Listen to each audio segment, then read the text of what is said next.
Morning students. पिछली class में हमने इक्विसिटम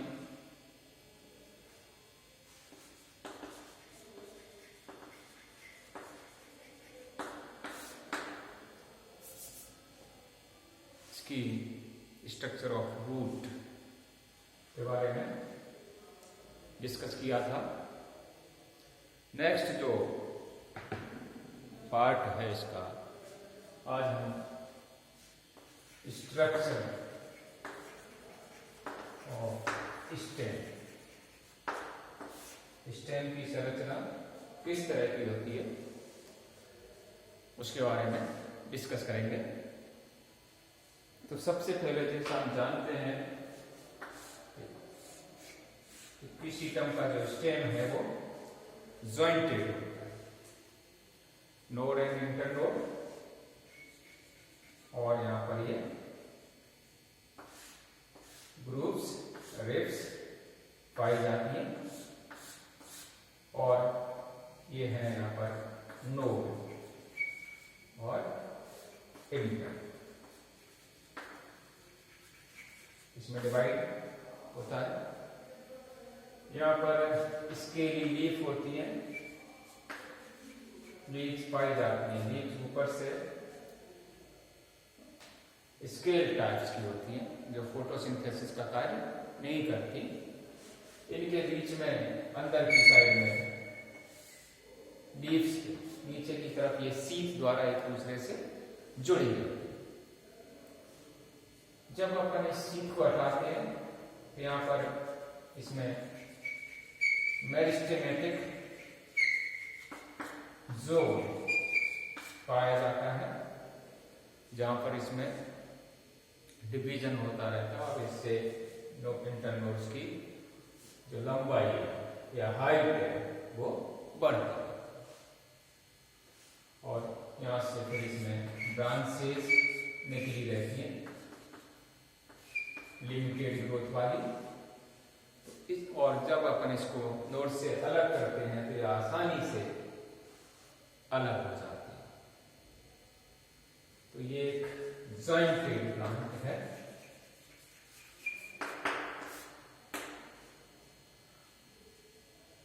यहाँ पर जैसा हमने पहले पढ़ा था, अलग तरह की इसमें ब्रांचेज होती हैं। कुछ स्पीसीज टू स्पीसीज वेरी करती हैं, कुछ फर्टाइल, कुछ स्टेराइल, और कुछ दोनों के मीडिएट टाइप की। तो ये डिपेंड करता है स्पीसीज पर। अब हम इसकी जो इंटरनल संरचना है उसके बारे में डिस्कस करेंगे। तो इसका जो प्लांट होता है वो इस तरह से, इसमें ग्रुप्स और रिजेस पाई जाती हैं, और इनमें सिलिका का डिपोजिशन पाता है। इसलिए इसको स्कोरिंग रसेज भी कहते हैं। ये रिज, इसके नीचे स्क्लेरेंकाइमेटिक टिश्यू प्रेजेंट।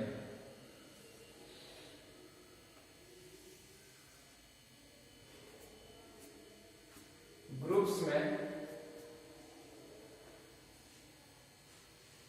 सब स्टोमेटल कैविटी, और उसके बाद स्टोमेटल कैविटी, और यहां पर ये शंकन स्टोमेटा, और इसमें सब्सिडियरी सेल्स प्रेजेंट हुई इस तरह से।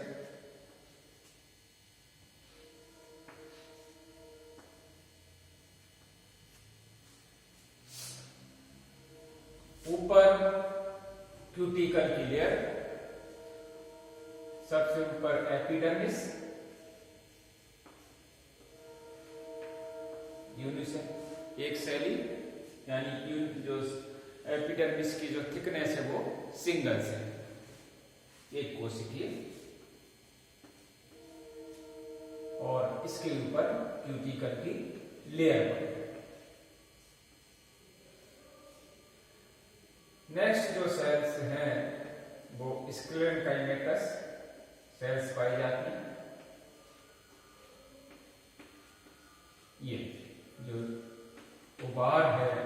रिज है उसके ठीक नीचे ये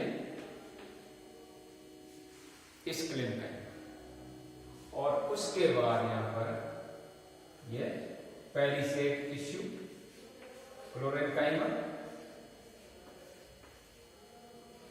जो फोटोसिंथेटिक रीजन,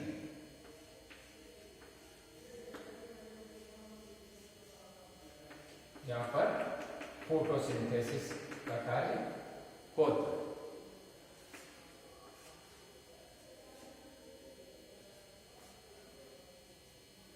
इसके बाद यहां पर कैनाल्स होते हैं, कॉर्टेक्स में कैनाल्स, और ये कहलाती है वेनिकुलर कैनाल्स।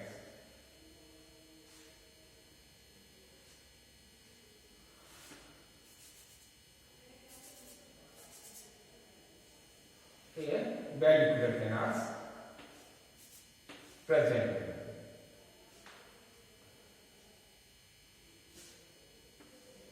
इस तरह से, और यहां पर ये सेप्टम बन जाते हैं। नेक्स्ट जो लेयर होती है वो endodermis.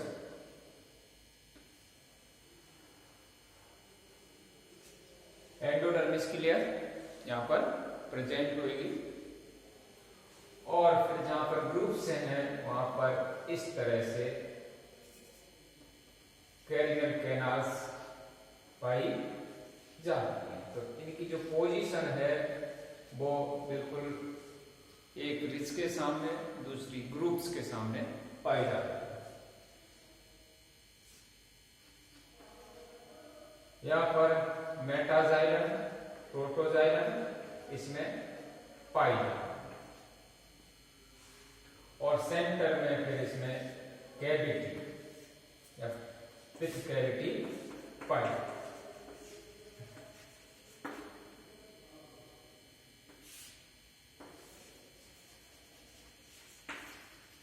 कैरिनल canals, वेनिकुलर canals,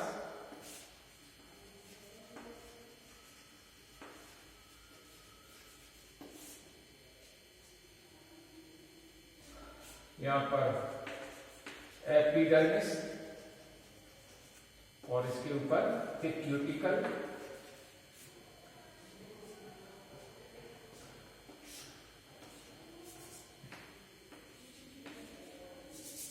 outer cortex जो स्क्लेरेनकाइमेटस होता है। यहां पर सब स्टोमेटल कैविटी, स्टोमेटल कैविटी, और इसमें स्टोमा या स्टोमेटा प्रेजेंट होंगे। ये वाले टिश्यू पेरिसेट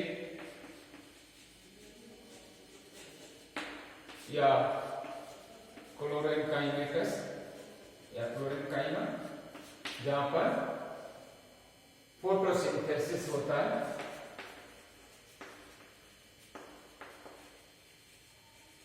इस रीजन में फोटोसिंथेसिस होगा। तो यहां पर इसमें जो स्टोमेटा पाए जाते हैं, जो रंध्र पाए जाते हैं, वो संकन स्टोमेटा प्रेजेंट होते हैं। नेक्स्ट जो चीज है वो पेडिकुलर कैनाल्स पाए जाते हैं इसके स्टेम में, और उसके बाद एंडोडर्मिस।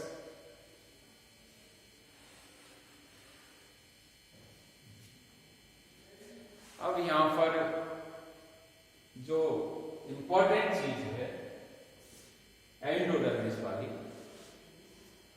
तो एंडोडर्मिस या अलग अलग स्पीसीज, यहां पर एक सिंगल एंडोडर्मिस दिखाई, कई स्पीसीज में आउटर एंड इनर एंडोडर्मिस अलग अलग पाई जाती है, और कई स्पीसीज में हर वेस्टिबुलर बंडल की अपनी एक अलग से एंडोडर्मिस प्रेजेंट होती है। तो यहां पर इंपॉर्टेंट चीज है एंडोडर्मिस। एक ही एंडोडर्मिस हो सकती है, कुछ स्पीशीज में आउटर एंड इनर 2 एंडोडर्मिस हो सकती है, और जो एडवांस हैं उनमें हर वैस्कुलर बंडल की तरफ या हर वैस्कुलर बंडल की एक खुद की एंडोडर्मिस पाई जाती है। तो ये endodermis species to species depend करती है किस तरह की एंडोडर्मिस इसमें पाई जाती है। दूसरा जो चीज है यहाँ पर स्क्लेरेंकाइमा की जो प्रेजेंस है, बाहर वाला जो कॉर्टेक्स या रिज के नीचे वाला जो पोर्शन है वो स्क्लेरेंकाइमा का बना हुआ है, और इस स्क्लेरेंकाइमा की वजह से इसको मैकेनिकल सपोर्ट या यांत्रिक जो शक्ति है वो उपलब्ध होती है। ये इसको सॉलिड या थोड़ा हार्ड बनाता है, इसको स्ट्रेंथ प्रदान करेगा। इसके नीचे यहाँ पर क्लोरेंकाइमा का जो कॉर्टेक्स है, इन सेल्स में क्लोरोफिल प्रेजेंट होगा, और इसकी वजह से इसका जो फोटोसिंथेसिस का कार्य होता है, क्योंकि यहाँ पर जो लीफ है वो स्केल्स के रूप में पाई जाती है, इसके लिए लीफ होती है, तो लीफ का कार्य भी स्टेम को करना होगा।